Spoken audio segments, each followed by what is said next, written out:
যারা আমাদের বিরোধিতা করে, আমাদের ব্যাপারে ঘৃণা ছড়ায়, তাদের জন্য আমাদের বুক ভরা দরদ আর ভালোবাসা আছে না নাই? কারণ ভালোবাসা দিয়ে যা জয় করা যায়, কঠোরতা দিয়ে তা পারা যায় না। তো যারা বিরোধিতার জন্য আমাদের আলোচনা শোনেন তাদেরকে ওয়েলকাম। যারা আমাদের আলোচনা আউট অফ কনটেক্সট নিয়ে এক জায়গার মাথা আর এক জায়গার লেজ জুড়ে দেন, তাদেরকে ওয়েলকাম।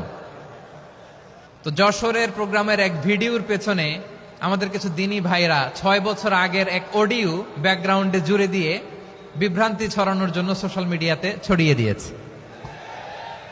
তো তাদের প্রতিও আমাদের কোনো রাগ নাই, ক্ষোভ নাই। তারা হয়তো দিনই তাকাদা থেকেই করেছে, কিন্তু তারা হয়তো বুঝতে পারে নাই এই যে রিসেন্ট আলোচনার ভিডিওর পেছনে 6 বছর আগের অডিও জুড়ে দেওয়া, এটাকে বাংলায় বলে প্রতারণা।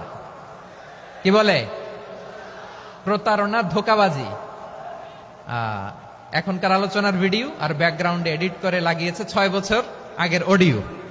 এটারে প্রতারণা বলে, ধোঁকাবাজি বলে। আর বিশ্বনবী বলেন, মান গশানা ফালাইসা মিন্না, the person who deceives us he is not among us. যে আমাদেরকে ধোঁকা দেয় সে আমাদের অন্তর্ভুক্ত নয়। তো বিশ্বনবীর এই হাদিস তারা মনে রাখে না। তো এজন্য শুধু বিশ্বনবীর প্রতি সাল্লাল্লাহু আলাইহি ওয়াসাল্লামের প্রতি সেরেফ ভালোবাসা আপনাকে বাঁচাতে পারবে না। যদি বিশ্বনবীর আদর্শ